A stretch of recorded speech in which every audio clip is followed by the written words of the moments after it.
Minnesota farmers have been dealing with a number of new environmental rules in recent years, including mandatory buffer strips, pollinator rules, and now a proposed Groundwater Protection Rule.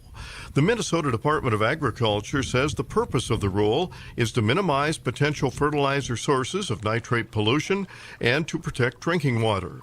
The Minnesota corn growers have been working on this issue proactively before the rule was released. Adam Birr is the executive director of Minnesota Corn. The highlights really are, there's a vulnerable area that's been mapped, that there's no fall application or no application on frozen soils.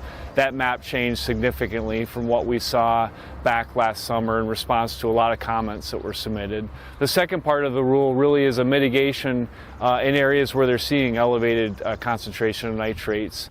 There will be hearings in July on this issue, and the corn growers are urging farmers to look at the maps of areas affected and to gather all the information they can on this issue.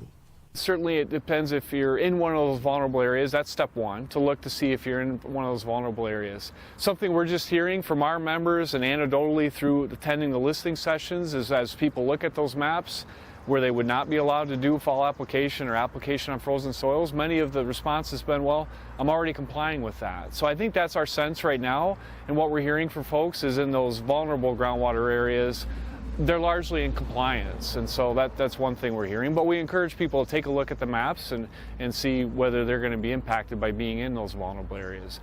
Birr says, like any new rules, it's important to be informed and to do things right. Environmental rules and regulations are constantly changing, something farmers have to be aware of. In the case of the nitrogen rule, farmers can check out more information at mncorn.org. It's important to stay abreast of what's going on, nitrogen no exception. This is Lynn Kettleson reporting.